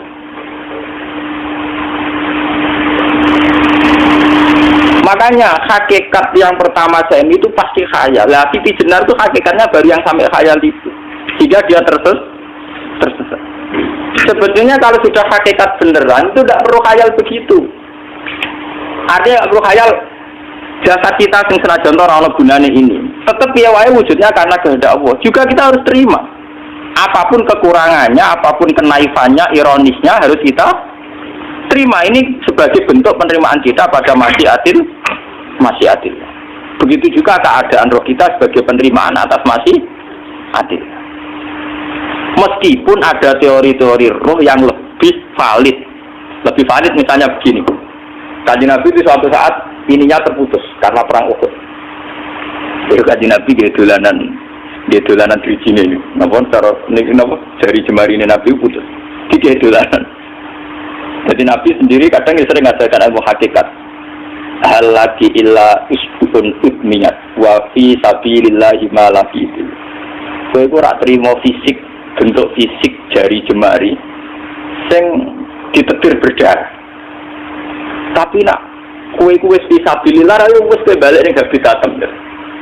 Sehingga kenapa para sahabat itu ketika dicincang, ketika putus tangannya, putus kakinya, sahabat yang usul ke ilmu hakikat itu malah senang. Karena jasad kita ini kan ila sabilillah menuju jalan Tuhan. Sekali dia sudah terluka fisabilillah itu sudah menemukan formatnya. Cara teori Cina sudah menemukan formasinya. Paham gitu? Orang kok malah ngeluh itu berarti goblok kita ngeluh, paham no? Paham gitu apa? Jadi, makanya Nabi ngertikan ya itu sudah ketemu formatnya. Ketika rohnya para syuhada nanti kembali ke Tuhan ya ketemu formatnya lagi. Itu disebut wala taqulu lima yuqtalu fi sabilillahi amma. Dia tidak mati sesuai formasi awal, yaitu roh kembali ke Tuhan dan jasad ikut mengawal. Nah itu Nabi kadang ya pakai ilmu hakikat begitu. Malah kalau bolak-balik matur, kalau nunggis mulai umur 20 tahun nopo pinten, kalau ngasih ini gak ada penyakit dan ekstrim penyakit saya. Sampai saat ini kalau nak ngobat tidak lebih 50%, karena saya tetap berpikir. Misalnya cara syariat kan berubah, tapi cara hakikat apa betul keberadaan saya di alam ini penting sehingga aku kepengen urip tak bela-belani ngantek ratusan juta. Jangan-jangan penting mati ikuti bang uripku. Lah nak ngono lha apa tak bela-belani ngantek ratusan juta. Jadi misalnya kita berobat ya mau ya cari nabi kan berobat ya berobat. Makanya kita Islam masih mau geruduk kadang kira paham. Sekali kamu mengamati dengan sisi hakikat. Coba sekarang sampean pikir, coba sekarang nggak pakai logika hakikat, pakai logika syariat saja. Saya ini misalnya asetnya 10 juta, misalnya, saya punya aset 10 juta. Tapi misalnya aku rugi nawan atau dipengaruhi di masa depan sama nih, kalau kulo kan soalnya cara teori di masa, misalnya kulo rugi, artinya kere di duit 10 juta aset. Tujuan saya sembuh kan supaya aku iso sembuh sehat, engkau iso kerja untuk anak. Tapi karena saya sakit nanti operasi tidak 10 juta. Operasi tidak 10 juta. Wong aku DPR mesti iso marisi anak. Apa meneh nek 10 juta tak ada gue berobat malah jelas ra iso marisi. Lah nak ngono penting matiku ya dibanding 10 juta. Karwan iso diwaris langsung. Sementara anak aku mari dibiayai 10 juta rong mesti mari 10 juta mesti entek. Artinya tidak ada jaminan kalau berobat itu secara visi ke depan lebih baik. Soalnya malah ngentekno donya enggak jelas akibat positifnya.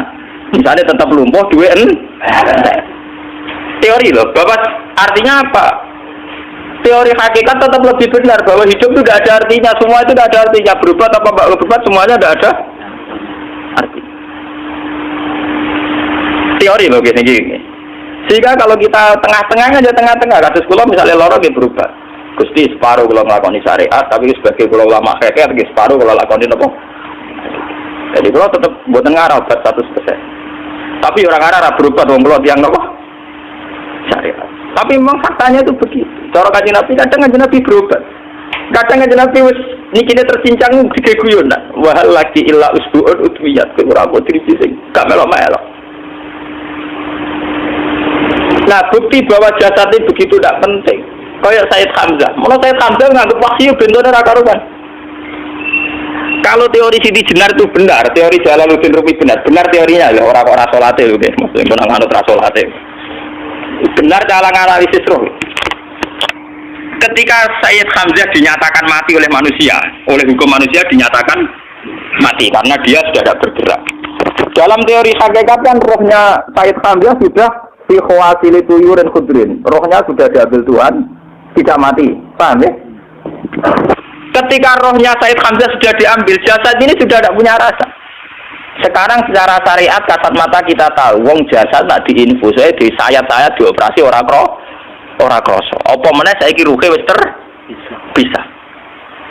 Lah ya jasad itu cek gampange, dioperasi dibius saja terus tidak kerasa. Apalagi rohnya sudah diambil. Nah saiki bayangkan, ketika Sayyid Hamzah itu sudah di atas. Niku kira-kira delok wahsi ra wong bentuk. Lho wong kok baca igabus. Ketika jasad benar-benar tidak penting, kemudian jasadnya Sayyid Hamzah kan dicincang oleh wahsi. Ketika rohnya sudah diambil kan Hamzah tidak merasakan. Berarti Sayyid Hamzah guyu-guyu wahsi. Wahsi cek bentuk nih gabus dicincang. Paham ya? Lho niki tenan. Artinya ketika pandangan manusia iba kepada Sayyid Hamzah karena dicincang, dimutilasi oleh wahsi tidak ngalami Pak Sinten, Sayyid Hamzah tidak ngalami apa-apa karena rohnya sudah bersama Tuhan. Dan iso wae Sayyid Hamzah malah guyu-guyu wahsi cek gobloke gabus kok dicincang. Lah nak ngono rak mirip, makanya dalam hal ini itu dalam teori roh itu sebetulnya Siti Jenar tidak sesat dalam teori roh. Tapi jangan katakan itu penemuannya Siti Jenar. Siti Jenar itu terlambat. Sebelum itu ada Husain Al-Khallas, sebelum itu ada Jalaluddin Rumi, sebelum itu juga ada sahabat, ada nabi. Cuma cara aplikasinya Siti Jenar melenceng. Jadi jangan katakan kok tak kampus-kampus. Itu pendapat Siti Jenar itu malah goblok meneng. Siti Jenar itu sanut, paham? Ini maksud apa? Wes sanut. Nah, teori yang sama terjadi pada Yesus Kristus. Ketika Yesus misalnya secara lahir dicincang, dimutilasi, diapakan oleh orang Yahudi, sebetulnya rohnya dia sudah bersama Tuhan, kembali ke Tuhan Bapa. Nah cara Kristen, nah cara Islam ya balik ning pangeran. Andaikan itu iya, itu ya tidak ada masalah karena hakikatnya dia tidak dicincang, tidak dibunuh. Andaikan iya lah, tentu menurut Islam yang dibunuh Yudas atau siapa itu yang masuk bialah. Tapi sama sebetulnya teorinya sama. Kalaupun iya tidak ada masalah. Oke, kalau misalnya Nabi Isa karena ada kontroversi menyangkut dia atau Yudas. Sekarang yang Zakaria dan ya Zakaria itu dicincang betul oleh orang Yahudi, matinya dimutilasi. Tapi dia tidak apa-apa. Karena ketika beliau dicincang, rohnya sudah diambil. Ini rumah tenan kan, bener untuk kendel mati paham kan ya. Jadi maksudnya ini mau kula ajari, nak mati itu tidak problem. Ya ini kalau urip mesti loh. Nah ini bersamaan paham ya. Kaitan la ilaha illallah ini nanti semuanya sama kaitan sama apa? La ilaha illallah. Ini nanti ujungnya sama dengan la ilaha illallah. Begitu juga seterusnya. Misalnya Yahya kalian sinten? Zakaria. Ketika Tuhan ditanya, jadi tenggene alam malakut pengiran ditakok, ya Allah, Yahya dan Zakaria itu kan hamba pilihan engkau. Ketika dicincang kok jenengan biarkan. Endi Yahya Zakaria dicincang? Aku itu ra goblok dari pengiran. Sedurunge dekne dicincang jasate ruhe sak juta. Dadi dekne ora krasa blas. Begitu juga ning tafsir-tafsir sampean lihat wa Maryama. Sayyidah Maryam yang istrinya Fir'aun. Itu kan dia iman sama Nabi Musa. Asia imro'ati napa? Fir'aun. Asia imro'ati Fir'aun, ya. Itu kan dihukum oleh Fir'aun. Ketika mau ditumpahi napa? Batu besar. Iku Allah ketika pangeran, ya malaikal maut, cepat ambil rohnya sebelum dihunjami batu besar. Terus rohnya diambil. Sebab itu dalam hukum Tuhan, Tuhan itu tidak merasa bahwa Tuhan membiarkan Asia, membiarkan Hamzah, membiarkan Yahya, membiarkan Zakaria. Dalam hukum Tuhan semua orang ini roh-roh terhormat. Akhirnya nak anggo teori iki sing nyincang malah goblok wong gabus goblok sih. Jangan ngono. Nah anggo teori iki malah berbalik, sing goblok sih nyincang. Paham? Yo jeneng khusus wae sampean kiaskan saja. Wong dibius wae disayat-sayat gak kroso. Kaya apa nak ruhe bener-bener tercabut terpisah. Rasane nang ndi? Iki disebut wala taqulu lima yuqtalu fi sabilillah napa? Lah kemudian roh ini kemana? Nah, roh itu sudah menyatu dengan kalimat tauhid. Mesti roh itu bersaksi la ilaha illallah. Wah itu sih disebut neng alam roh ketika Allah tanya alas tu birobbikum mesti qalu bala. Mesti mereka jawabnya apa? Bala. Karena alam roh tentu lebih mudah bersaksi akan keberhadiran dan keeksistensi Tuhan Allah Subhanahu wa taala. Paham ya ini zaman penting. Nah, ketika kalimat tauhid sudah menyatu kayak begini, itu mesti kalimat tauhid sing mesti langsung untuk swarga. Itu dimaksud Nabi mustaiqinan biha qalbu mukhlishon biha qalbu. Hati itu qalbu kan nggak bisa kamu artikan jantung atau liver kayak teori modern sekarang. Misalnya qalbu itu apa? Jadi kiai qalbu itu jantung. Nah ngono beda mek liver. Lah liver apa kabidun itu akal-akalan aja padha ora paham. Bahasa kolbun, fikrun, aklun itu sesuatu yang misteri. Roh ini kemudian dengan kalimat tauhid sudah menyatu disebut mukhlishon biha qalbu. Ada tingkat kemurnian hubungan roh dengan kalimat tauhid. Lah kalau begitu pasti dakhalal jannah. Karena tidak mungkin kalimat tauhid kok di neraka. Lah ini mau masalah hakikat. Wong sing gak tahu petualangan hakikat, mau sing sering bingung bakas duit, bayar kredit, utang jatuh tempo. Ora usah melok mikir, utek temu entek go mikir duit.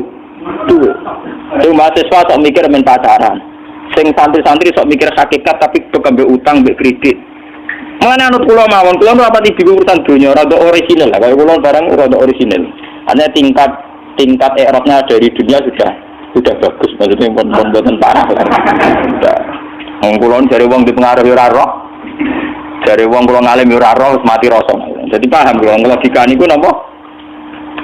Sebab itu ketika pangeran kullu syai'in halikun illa wajha. Lah selain roh itu syai'. Sementara roh sendiri oleh bahasa Tuhan tidak pernah dikatakan syai'. Ya disebut kulir ruhu min amri rabbi. Makanya Imam Ghazali ngendikan sangat bodoh orang menyamakan roh dengan roh. Roh itu tidak kholku tapi amru. Dan dalam tradisi Tuhan kholku dengan amru itu beda. Jadi tenggene sesuatu disebut ala lahul kholku wal amru. Jadi kholku itu jasad, amru roh. Ala ini ngolawi tetap di Allah al kholku tawi kholku penciptaan dan itu terkait jasad wal amru roh karena kulir ruhu tidak min kholki rohki tapi min amri. Kalau sudah amru itu manusia siapapun tidak bisa memahami yang namanya apa? Amru. Sebenarnya kalau nanti ditanggapi. Soalnya pulau nu syukur, kayak pulau ulama yang rodok ngawur lah, wae pulau mantep disayang Kanjeng Nabi. Muka sing paham Kanjeng Nabi zaman akhir termasuk pulau, jelas termasuk pulau. Pulau tak angen-angen. Pulau kan sering maca Abu Yazid Al-Bustami ketika petualangan yang alam malakut yang langit dolanan. Tak angen-angen yo. Pancen nek ning alam roh mungkin sedanten. Kados Kanjeng Nabi Isra Mi'raj, nanti ketemu Nabi Musa, Nabi Ibrahim, Nabi Isa, memang enggak ada masalah. Kalau alam roh sekarang pun siapa saja yang mukasyafah bisa ketemu Nabi Muhammad, Nabi Isa, karena alam roh tidak ada batas. Tidak ada batas waktu, tidak ada batas apa-apa. Sudah melintasi ruang dan waktu. Alam fisik sing ruwet. Engko rukin mlebu jendela nek ora iso alam fisikku gampang, kalau boleh ora iso. Paham ya? Dan alam roh itu melintasi batas ruang dan nah itu ada penyair dari India. Dia iman be Nabi Muhammad perkara ini sederhana. Nabi Idris yo nabi, tapi rumah saku wong egois. Mergo teng cerita-cerita kan Nabi Idris itu kepengin ro swarga. Bareng mbek pangeran didono neraka ampun-ampun dono swarga. Perjanjiane mbek pangeran iki cerita lho teng kitab-kitab kuno. Syaratnya sitok terus kowe kudu janji gelem mulai. Wong iki dolanan wisata. Nggih Gusti. Wah, jenenge wisata ge mulai to Gusti. Lah iya kowe ora mayahe. Wis swarga tinggal mestine kowe sampean mati terus Bu. Swarga iki wisata tak didono tok tapi kowe kudu semula ya. Nggih. Walhasil ana cerita dari Nabi itu ngakali pangeran sandale ditinggal sitok. Ya dadi malah nak kiai politik bodoh niku ya biasa. Wong Nabi ta bodoh di pangeran sih. Lha iki cerita wonten kitab e maksudnya. Dia takon ana sok ora gak ada mikir ngono, men mikir dunya ada mikir ngono barang engkek maksudnya. Walhasil akhirnya barang wis ditokno. Terus kok blengaan. Sandal kula tarik. Barang wis mlebu ya nang cupuk. Dicupuk digoleki kanthi seker ketemu. Mulane Nabi itu kanthi seker ning swarga. Mergo perjanjiane goleki sandal cupuke swarga apa ora ketemu. Nate direng to. Mulane Nabi sing ning swarga sinten? Nabi itu. Bisa goleki sandal.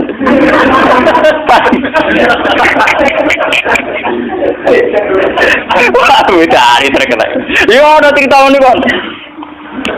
Mulane wong sufi sangka India, Nabi Idris urung nabi tenan dan Nabi Muhammad. Tangen-angen paling bener Nabi Muhammad. Ora krana kula umat, tangen-angen Mas. Kula lho umpama kula bayangno kula. Misale kula takoki malaikat Jibril, "Hak gak kepen mlaku-mlaku." Tembuti Jibril. Yo mlaku-mlaku ning langit misal. Terus kula misale ning langit karena ngerti alam ajaibul malakut, misale ning langit non pemandangan indah, no jabar jat, fakus syahama Syah istilah pokoknya semuanya indah. Ya semuanya indah kan gara-gara aku biasa roh Ruhin, roh Mustafa, roh wong ra jelas-jelas iki. Kemudian ning kono wong ganteng-ganteng sing wedok widadari ayu-ayu, tentu aku nganggep ning kono lebih indah tapi dari sekarang. Tapi nak diwalik nganggo teori iradatullah. Wong ning kene ganteng-ganteng, go maca tasbih wajar raine cemorong wajar, jenenge ra bingung. Nang dunia aku wong do bingung, ora duwe kadang sungguh ya antik juga ciptaane. Artine umpama posisiku ning gone alam langit, mlaku-mlaku ning bumi ya seneng mergo dianggap mlaku. Mulane Nabi Muhammad ketika ning alam malakut ditakoki, kowe roh ajaibi mulki, kowe roh ajaib. Aku roh terus, zaman yang bumi ya roh, zaman yang langit. Karena misalnya malaikat penghuni langit, itu dianggap prestasi dari melaku-melaku roh kue-kue itu. Artinya, bagi mereka sing darani melaku-melaku roh alam malakut ya roh kue-kue ini iki ning alam tuh. Padha bagi wong sing ning donya sing darani melaku-melaku ning alam malakut. Tapi kesimpulannya kan sama. Engkau kowe delok alam malakut ya ape kagum Allahu Akbar subhanallah. Kowe delok alam bumi dengan segala variasinya juga akan kagum Allahu Akbar subhanallah. Jika Nabi Muhammad tenang ae ning alam malakut ya dekne tetep bisa Allahu Akbar subhanallah.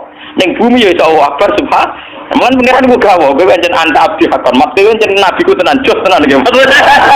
Ora gampang ning pengiran tasra rukin. Enggak gampang bisa mengagumi ciptaan Allah yang dengan bentuk yang tidak jelas-jelas begini, Pak. Dan itu Nabi Muhammad tetap bisa, dan itu luar biasa. Paham ya? Umumnya wong kagum ngenteni halal yang besar. Nabi Muhammad boten, sama semua. Nah itu sing dimaksud mulane dari hikam kaifa atadilu bisain inni arawaha fi kulli syai'in. Bagaimana saya anti sesuatu wong saya melihat Allah di semua sesuatu. Ma ra'aitu syai'an illa wa ra'aitu wa qabla. Saya tidak pernah melihat sesuatu yang wujud kecuali melihat Allah dulu. Jadi misalnya aku roh Mustafa, cara sing aran hikam. Lho Allah gawe Mustafa, roh Ruhin Allah gawe Ruhin. Roh Kifuat Allah gawe Kifuat. Yang dikagumi itu Tuhan. Lah bentuk kagumannya sama. Misalnya sekarang begini. Pak SBY itu kalau senyum atau siapa yang ketua Demokrat senyum, itu cek wajar. Wong di duit di jabatan bisa senyum wajar. Tapi ini aneh sekali, orang nggak punya apa-apa kok bisa senyum. Jadi tingkat ajaibnya lebih tinggi. Paham ya? Paham ya? Tingkat ajaibnya lebih tinggi. Paham? Dan itu tetap bisa Allahu Akbar. Subhanallah. Malah aku niru Nabi Muhammad. Roh kowe iso Allahu Akbar, roh sapa iso Allah. Dan itu butuh orang yang tauhidnya tingkat tinggi dan banyak baca ya. Kan kula umpama malah kula seneng model Abu Yazid Al-Bustami, model ditakoki pangeran, "Ya Yazid, kowe sira swarga sampun, ora neraka sampun. Kowe gawok seneng, nggih seneng mergo niku ciptaane jeneng. Neraka panas Abu Yazid, nggih panas jenengan damel panas. Swarga api nggih jenengan gaya. Ya ngono. Lah maksud tempi, iki pokoke tetep sing penting jenengan. Liyane iku nggih sifat kabeh mergo jenengan ga. Ya tentunya nggih ngoten. Mulane Abu Yazid sebaliknya ning dunya nggih tenang mau. Mulane kanjeng Nabi itu seorang nabi sing tenang ning dunya ya tenang ning akhirat. Mergo dekne lahul hamdu fil ula wal akhirah. Beliau sudah bersaksi betul kalau Allah lahul hamdu fil ula wal akhirah. Fa subhanallah hina tumsuna wa hina tusbihun. Makanya Nabi mengajari dengan cara syariat. Misalnya kita bangun tidur kata Nabi kita diajarkan asbahna wa asbahal mulku lillah. Gusti kula tangi turu. Ujung-ujungnya nyiksa ini kerajaane jeneng. Kula sakniki turu Gusti, turu nggih termasuk ayate kekuasaane napa jenengan. Mulane dari kanjeng Nabi amsaina wa amsal mulku lillah wa asbahna wa asbahal mulku lillah. Dadi kanjeng Nabi wae esuk nyikseni pangeran, sore nyikseni pangeran, roh Jibril nyikseni kekuasaane pangeran, roh Ruhin nyikseni kekuasaane pangeran. Sehingga dekne ra perlu kelangan sandal kok Nabi ora perlu bodoni pangeran. Kita kenapa Nabi itu roh mulai. Mergo sandal ditinggal bareng digolek ora ketemu. Yo kok ono cerita ngono. Mulane dari sapa fiksi ilmiah novel luwih canggih. Wong kuno-kuno nak gawe fiksi kelas tok swarga mbek alam malakut. Luwih seru petualangane lho napa? Ora trimo nenek sihir. Paham ya? Lah, kalau kalimat tauhid sudah menyatu kayak Zakaria kata sinten Abu Yazid Al-Bustami itu mesti dakhalal. Dan perlu kamu catat, pertanyaan Abu Dzar itu pertanyaan bodoh wa insana wa insaraka. Orang yang belajar ilmu hakikat tentu janggal dengan pertanyaan Abu Dzar. Piye Abu Dzar pinter kanjeng Nabi? Maksudnya ngeten iki. Wong sing nglafadzno la ilaha illallah dakhalal jannah. Senajan to dekne zina, senajan to dekne nyolong. Orang yang memahami ilmu hakikat tentu janggal bagaimana orang yang melafazkan la ilaha illallah kemudian dia berzina. Ciri utama orang nyebut Allah idza dzikra wajilat Kalau wajilat kulubu mau mengkeret ora iso zina, paham? Paham nggih? Mulane Abu Dar iku goblok, paham nggih? Paham nggih? Dadi nazar mulane kuwi nerangno telung fase, paham nggih? Berarti kowe ora mukmin sing dikira wajilat wong dikira wong kok iso wong mengkeret ora iso apa? Zina, paham nggih? Mulane nang ngaji kowe bejo ketemu ulama ulun bejo kudu syukur to. Buat ini kita tenan kudu syukur to. Artinya ada kitabnya, terus ada analisisnya, terus ada marojeknya, terus orisinil. Artinya orisinil itu kalau kan ngecek apal Quran hadis. Artinya ya waras artinya itu. Buat ini kita tenan, buat ini kita hadus bi nikmat. Paham ya?